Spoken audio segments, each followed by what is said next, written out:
this Arjuna can at least identify himself, if not as pure Atman, he can just identify himself as a prince, as a king who is standing by the right side for the right cause, fighting against the evil-minded intent of his brothers, his cousin brothers, and everyone else who is on the opponent side. But he forgot that also. For him, his identity was a grandchild of somebody, student of somebody, cousin to someone. And so when you identify, or when we identify ourselves in the wrong place, we tend to behave wrongly. Is the first example from chapter 1.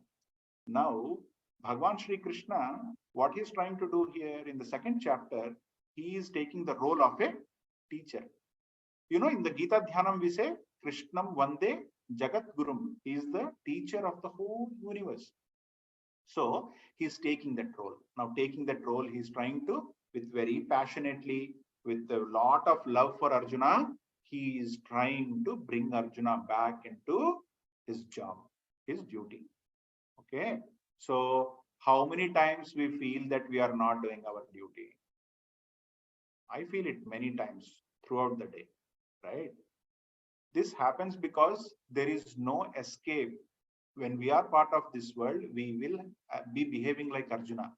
But some teacher will have to come, correct? That teacher is Lord Shri Krishna to us in the form of this chapter called second chapter, Sankhya Yoga. Sankhya means logic.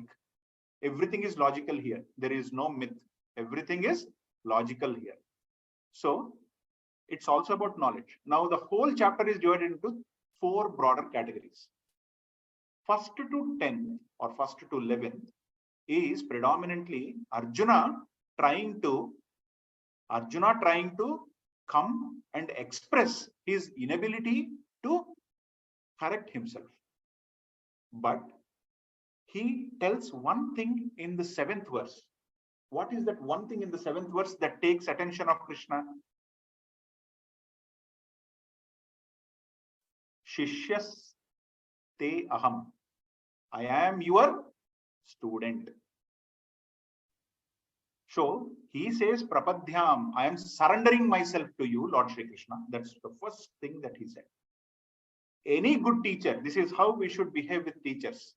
Any good teacher will not help you even if they know you need help, unless and until we ask them.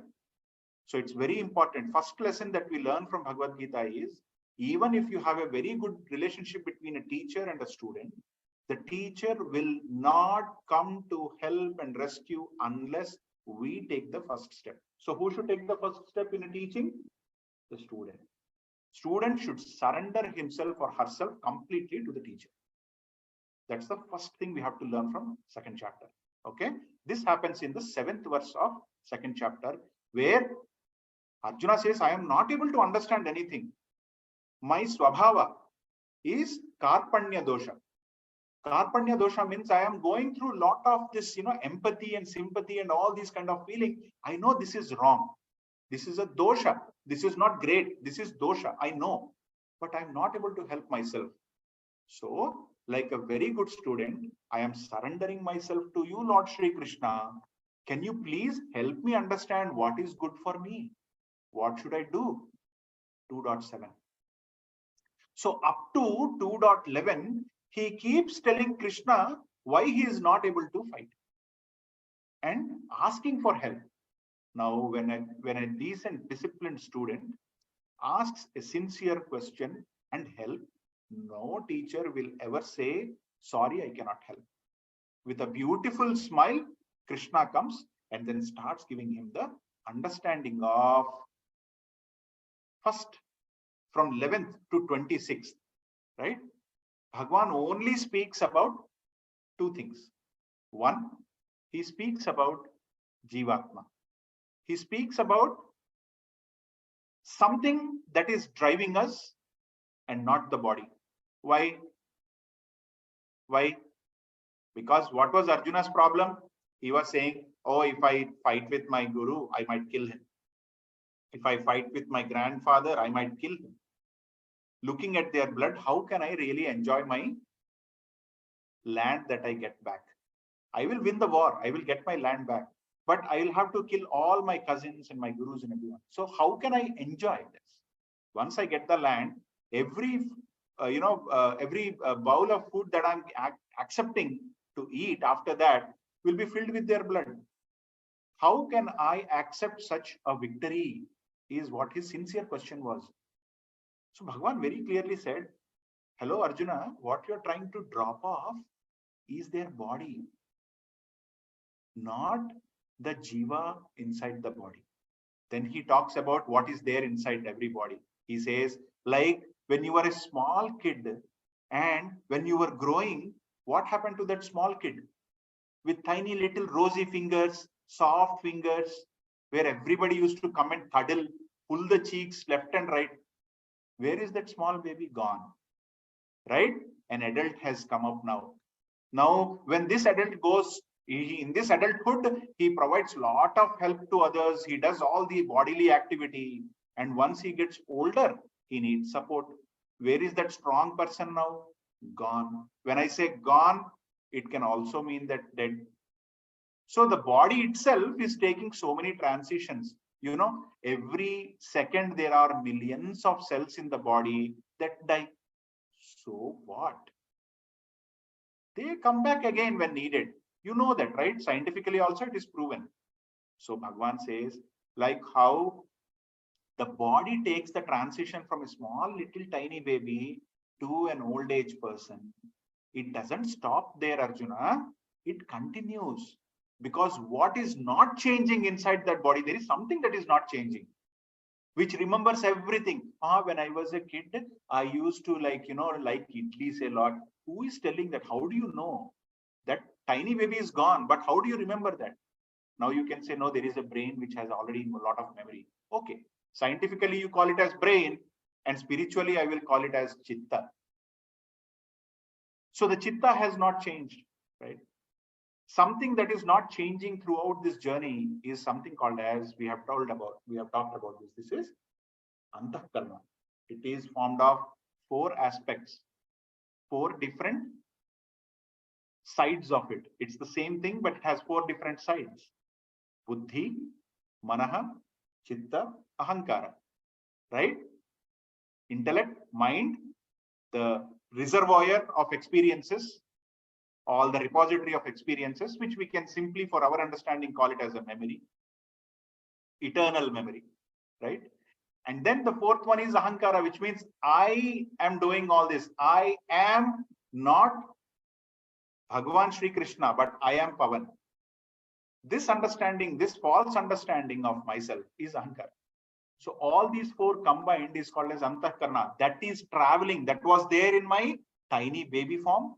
That was there in my youth. That was there in my adulthood. And it will be there in the old age and further as well.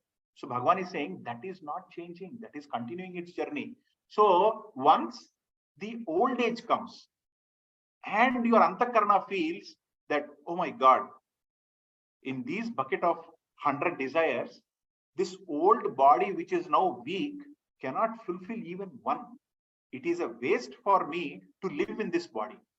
That is the time where the Antahkarana drops the body and then takes the new form, new body that can accommodate all the desires and continue fulfilling those desires. So that's what beautifully Bhagavan explained with a beautiful example.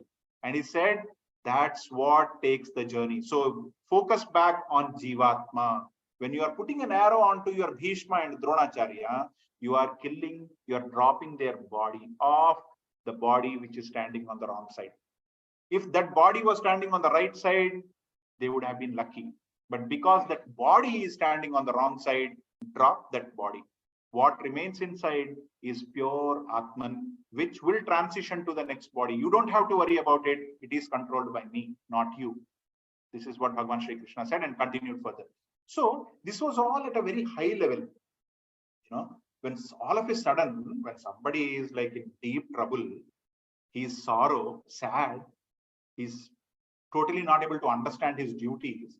For him talking about Jivatma, there is an Atman inside, you know. When you say inside, it is not inside, it is also outside. Bhagavan clearly mentioned that, right? So he said, I am in everyone.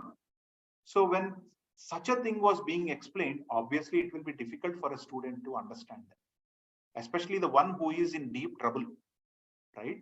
In a deluded state, who is not understanding the pain he is going through. So Bhagavan clearly thought that, okay, I should now change the gears, right? And then he talked about, Bhagavan started talking about the transactional world. He said, okay, out of the 4 sections of classes that we have, you are a Kshatriya. You are supposed to do the right thing. You are supposed to protect for the right cause. If something is happening to dharma, which is the right things to do, someone is impacting it, then you have to fight back to those negative elements and protect. You are a Kshatriya. You are supposed to protect it. You are not doing it. Protecting is good. Even while doing that, if you die, it is better, because then you will get Swarga. You will get a loka where you will be presented with all beautiful things. So Bhagwan is now trying to talk in normal language, where he can at least understand what his duty is. He continues that up to certain number of shlokas and suddenly takes a turn. He says, now I'm going to tell you something about Buddhi Yoga. Suddenly he gives a new term called as Buddhi Yoga. So up until that, it was all about Karma Yoga, what you should do, how you should do, what kind of activities you should get involved in. The secret behind all of that, in one line, he said what Pranavi already told, right? Karmanye va adhikaraste, which means you have to do, it's your right to perform a duty. If you are not doing a duty, that's not right. You have to perform the duty that is assigned to you. Now, this duty can change. As a child, you may have a different duty. As a student, you may have a different duty. As a parent, we may have a different duty. The same parent, when he goes to school or teacher, as a teacher, the teacher will have a different duty. But there is always a duty that is assigned based on the age and based on your qualities and skills that you must perform, right? Not doing is not an option. Also, while performing, Pranavi very beautifully said, explained that while performing also, may not the result be your motivation. Oh, if I do this, I may become this. If I do this, I will get more money. So let me do that. No, do whatever you are good at. This is exactly what a lot of management studies today are telling us. But the same thing has been told in Bhagavad Gita thousands of years back. Do what you are good at, what you are supposed to do, right? So once we transition from that, this is all called as Karma Yoga, which means do everything right. Now from there, he takes a transition. Suddenly he brings up the notion of Buddhi Yoga. What is Buddhi Yoga? Buddhi means intellect. Yoga means connecting and merging into higher, which is Paramatma, right? In Lord Shri Krishna. How Buddhi can get into Paramatma? Give me one example where our thoughts are all about, our thoughts are completely aligned with Paramatma. What is that thing? When can that happen? Do you have any experience like that? Krishna, when can that happen where you are only thinking about Paramatma, nothing else? What are those special moments and times when that happens to us? During the prayer, that's the, and then when we are starting any important task, or when we are in high difficulty. So when we are not in a stage to take, any decisions with stability. Correct. Also, bhajans. Yes. Devotional music, right? When we are doing some kind of a devotional music as a cohort, where all the people get together and they are doing some kind of a devotional singing, you will see this happen, because you will forget what time it is. You will forget what were your priorities for the day. You will only focus on Paramatma. The intellect will not show any interest in anything else other than pure focus into Lord Shri Krishna or any God that we are praying. Very good example. Thanks, Krishna. So that is called as Buddhi Yoga. Buddhi with merging with Paramatma. Even for a few seconds, which is fine. Even for a minute, even for an hour, whatever it could be, merging and aligning with Paramatma is Buddhi Yoga. Bhagavan started talking about Buddhi Yoga. He said, in a day, when you are doing Karma Yoga, when you are doing your activities, you will see the result. Don't think that you are doing it, first of all. Think that I am making you do it. You are just like a tool in my hand. Don't think that you are doing everything, first thing. So the moment I see myself as a tool in Bhagwan's hand, we talked about that Amma making some beautiful dish in the kitchen. The spoon will not say, I have made. Spoon will say, Amma has made me mix this payasam and this has come out really well. It is not my thing. It is Amma because she is holding me. That's what the spoon will say. So Bhagwan is saying, be that spoon. Don't feel that you are doing it. That's first thing. That is also Buddhi Yoga. Why? Because every time you are working something, your focus is on Krishna, you are making me do it. Krishna, you are making me do it. Right? So that is Buddhi Yoga. Second, when everything is done, the payasam is come up, smelling beautifully fine. It's lovely smell coming out. Now, the spoon will not say, oh my God, such a beautiful smell. What a taste. I should eat it first. Spoon will not say that. Spoon will only say, what best can I do to serve it for my family and friends who are sitting next to me? This is what spoon will say. Spoon will say, Bhagwan, help me serve these results in the community. I have worked so hard. I got a lot of money. Now help me serve the community that is there around me through this wealth. This is what the spoon will say. And we have to be that spoon. There also we are focusing not on us, but on the benefit to the society, which is none other than society ante avaru. When I see someone outside, it is none other than a Krishna sitting next to me. So I'm serving Krishna by saying that. There also Buddhi Yoga. The next thing is, finally, let's say you get the prasada. You say, Bhagwan says, okay, everybody is properly fed. Now you also have something. Now the spoon will taste something, which means you are dipping it into payasam. But what spoon will say? Spoon will say, oh my God, I don't want to leave this. I want to stick with it. The spoon will say, okay, I'm done. Thank you. Right? It will not say, I want more. Just like that. When something comes up to us as a prasadam from Paramatma, we should not say, I want more. Right? So take it, accept it. That's exactly what earlier, everyone has said. I think Anshika has said that very clearly, that don't entertain. Accept everything as a prasadam, as a gift from God. Do not entertain and leave it as is. Oh, today I got some appreciations. Great. Lord, you are great. I got these appreciations. Today somebody abused me. Okay, I might have done something wrong. This is kind of an experience I'm going through. Lord, you have a bigger plan for me. So I'm accepting this with the same intent and acceptance. Simple. Taking both as same. Sukha dukhe same kritva. Labha labho jaya jaya, right? So those are to be taken in a balanced state. When we take everything in the balanced state, the only way we can take it is if we understand that they are belonging to others, not mine. Only then I can take it in a balanced state. Because if my son is hurt and my neighbor's son is hurt, I cannot take that in the same way. Why? Because I feel my son is my son. That's why. So if I feel these both kids are Paramatmas, not mine, then I will exactly show the same kind of sympathy, same kind of attention to both the kids when they are hurt. But we have to feel that way. That is Buddhi Yoga. So Bhagwan takes us through a long transition of Buddhi Yoga up until 53. And then finally, few shlokas. And this Buddhi Yoga is nothing but bhakti. This is nothing but bhakti. Bhakti ante enti? Constantly thinking of someone. Here in this case, Lord Shri Krishna. Whatever we do, whatever the results are, right? Whatever the taste of that result is, good or bad, we're just feeling it's all Krishna. Done? Now, towards the end, Bhagwan is saying, once you get that bhakti, then what you have to do? You have to slowly understand that none of these is significant for you. None of this is significant for you. What is significant? The only thing that is more tastier and more lovely is the name of Lord that you don't want to leave. So you stick on to that. You stick on to that and leave the rest, which is the conclusion.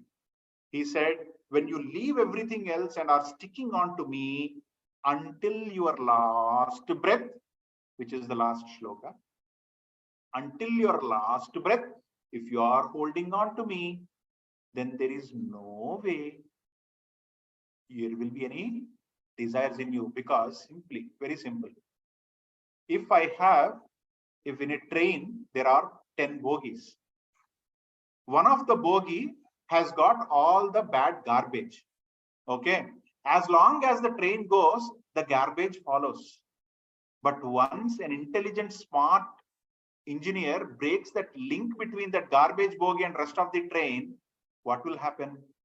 There is never that garbage coming back and joining into this train, right? Similarly, once we are completely associated with Brahman, which is Lord Shri Krishna, Parama Avatara, which is like Moolavira, right? Which is the ultimate Lord of everything. When we are attached to that Lord, then there is no way any garbage can ever enter, right? So this is the secret he gave. But also we have to understand this very carefully. Wrongly interpreting this particular shloka and the mantra, which is the last one, a lot of people, what they do is, for the whole life, we do everything wrong. And at the final moment, we take Bhagavad Gita and say, now I am going to be blessed, because Bhagwan Shri Krishna himself, he said that. At the last minute, if I am with Bhagavad Gita, then it means I will not have any punarjanma. I will not have another life with all these pains and struggles. I will be, ever after, I will be with Lord Shri Krishna. This is a wrong interpretation. He said that Antakale api. What is the guarantee that this is not my last minute as I'm speaking to you guys, right? What is the guarantee? So now I have to be like that. The very next minute when I get blessed with one more minute in my life, I go to that next minute, I step into the next minute and I say, Bhagavan, Antakale api. This could be my Antakala. So I tie myself to you. One more minute.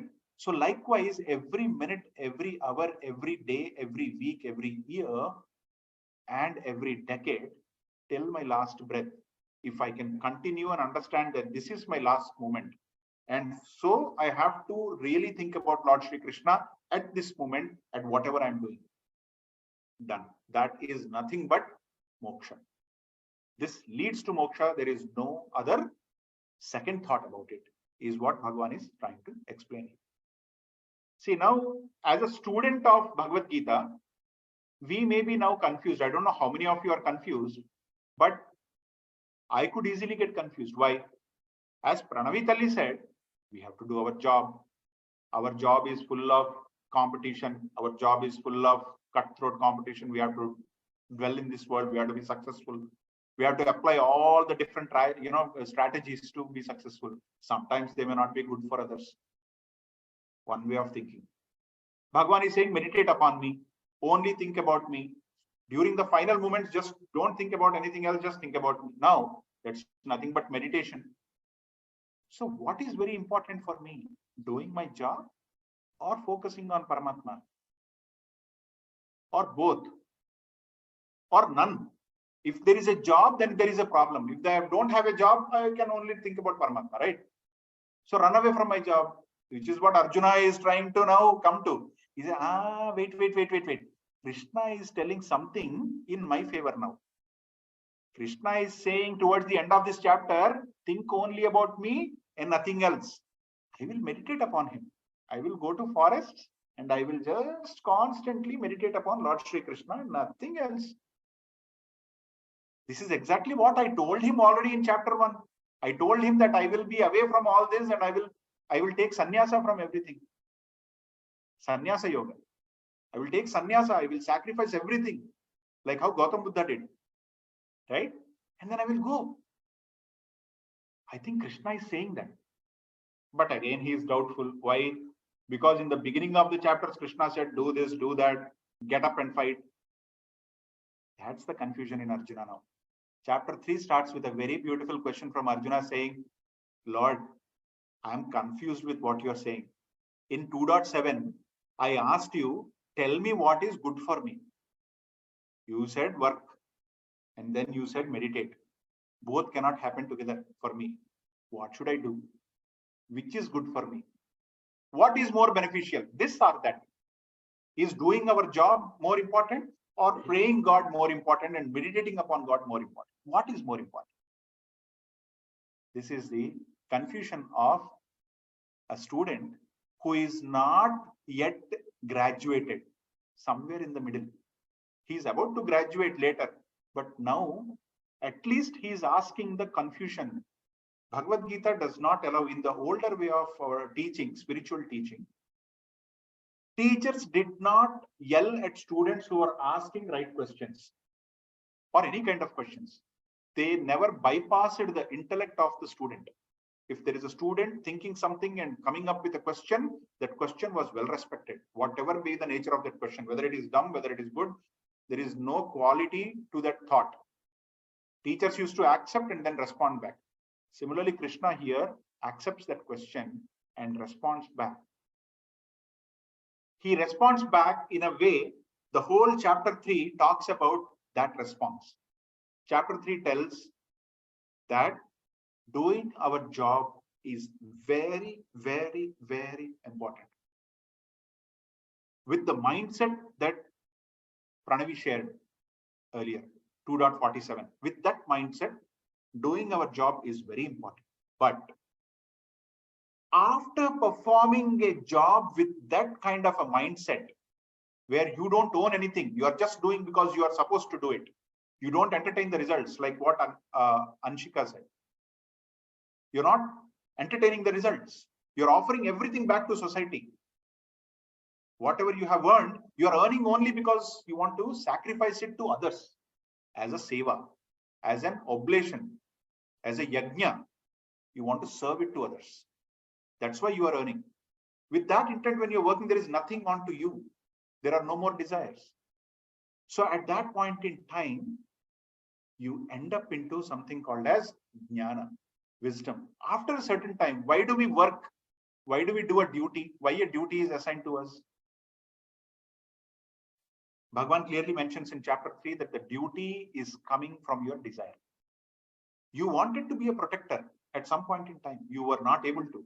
Now you got the opportunity to protect. Do it. The desire is still there. That's why you get the duty.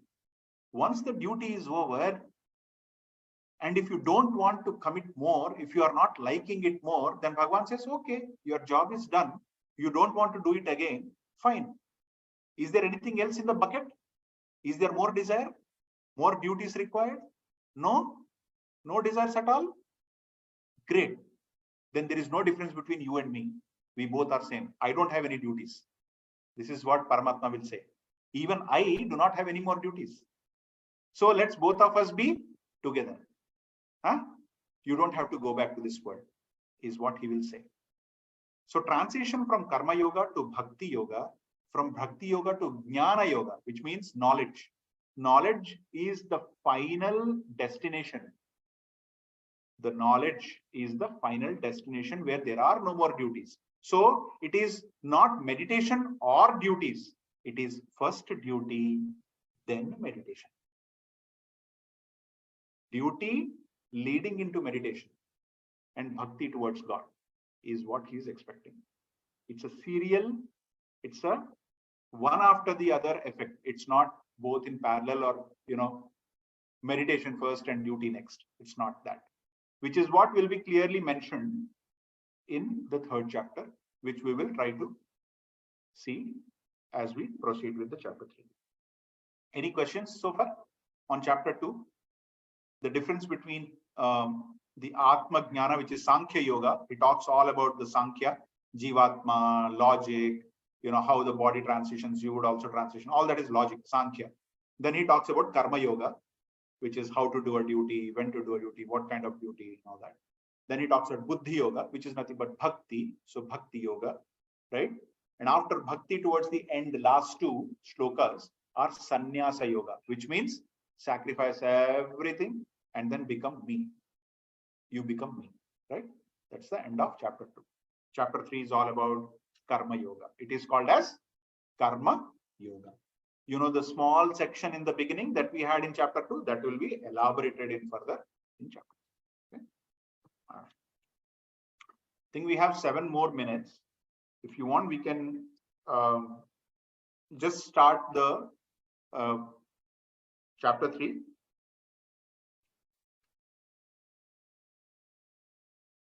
Who can chant after me? Pranavitali, will you chant? Yes, uncle. First shloka of chapter 3. Okay. Om Shri Krishna Paramatmane Namaha. Om Shri Krishna Paramatmane Namaha. Atah Tritiyo Adhyayah. Atha Tritiyo Adhyayah. Arjuna Uvacha. Arjuna Uvacha. Jyayasi Chet Karmanaste. Jyayasi Chet Karmanaste. Mata Buddhir Janardana. Mata Buddhir Janardana. Tat Kim Karmani Ghore Mam. Tat Kim Karmani Gore Mam. Niyojayasi Keshava. Niyojayasi Keshava. Let us also see the next one. Vyamishreneva Vakyena. Vyamishreneva Vakyena. Buddhim Mohayasiva Me. Buddhim Mohayasiva Me. Tadekam Vada Nishchitya. Tadekam Vada Nishchitya. Yena Shreyohamapnuyam. Yena Shreyo Hamapnuyam. Very good, Tali. Okay. Krishna, would you also like to repeat the two? Yep, sure. Sure. Arjuna Uvacha. Arjuna Uvacha. Jyayasi Chet Karmanaste. Jayasi Chet Karmanaste. Mata Buddhir Janardana. Matha Buddhir Janardhana. Tat Kim Karmani Ghore Mam. Tat Kim Karmani Ghore Mam. Niyojayasi Keshava. Niyojayasi Keshava. Vyamishreneva Vakyena. Vyamishreneva Vakyena. Buddhim Mohayasiva Me. Buddhim Mohayasiva Me. Tadekam Vada Nishchitya. Tadekam Vada Nishchitya. Yena Shreyohamapnuyam.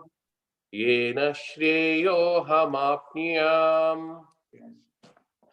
Exactly what we started with, right? Arjuna says, Jyayasi Chet Karmanaste Mata Buddhir Janardhana. I am not able to understand what I must do. My intellect is completely out of touch. I am not able to take a determination. What should be the right approach? Tat Kim Karmani. What should I do then? Ghore Mam, you said that I have to do this horrible thing called fighting this war and killing others. That's what you said. Tat Kim Karmani Ghore Mam Niyojayasi Keshava. I am confused with what you are saying, Krishna. You are saying both. The second shloka he says, Vyamishreneva Vakyana, mix up of all the things. You are mixing Karma Yoga, Buddhi Yoga, Bhakti Yoga, Sannyas Yoga, everything. I'm not able to understand what I should do now. Vyamishreneva Vakyana, the statements are mixed up for me. Buddhim Mohayasiva Me. The intellect is completely covered with all the illusions, assumptions. Tada ekam vada. So you speak only one thing. You tell me only one thing. I am not a great student. I can only do one task at a time. Tada ekam vada. Yena shreyo hamapnuyam. Whatever is beneficial for me, you tell me that one thing, I will start working on. See, the beauty of the student also is like us. Cannot do multitasking at all. He just wants one direction. This is the beauty of a student. A disciplined student will not say, whatever teacher says, listen and then forget. He will say that I want to work on whatever you're saying. I have confusions. Please clarify what I should do first. There is nothing wrong with that. At least it shows that Arjuna is having a good intent. He wants to clear his problems. So first step is we knowing that we want to clear our problems. Okay, we will discuss about this more in the next session, and then see what Krishna will have to respond back through this chapter for these simple yet sincere questions from Arjuna the Great. Okay, let's choose to have the closing prayers now. Let's pray. Sheetal. Om Sarve Bhavantu Sukhinah, Sarve Santu Niramayah, Sarve Bhadrani Pashyantu, Ma Kaschid Dukkha Bhag Bhavet, Asato Ma Sadgamaya, Tamaso Ma Jyotirgamaya, Mrityor Ma Amritam Gamaya. Om Purnamada Purnamidam Purnat Purnamudachyate Purnasya Purnamadaya Purnamevavashishyate. Om Shanti Shanti Shanti. Harihi Om Shri Gurubhyo Namah. Harihi Om. Thank you everyone for joining. We'll all catch up again next week. Have a good rest of the year today, and those who are celebrating New Year in few hours now in India. Happy New Year to you. Thank you, Uncle. I can't. Happy New Year. Thank you. Thank you. Happy New Year, Uncle. Namaste. Bye. Enjoy your day and evening. Bye. Happy Bye. New Year. Happy New Year. Thank you. Happy New Year. Bye. Bye.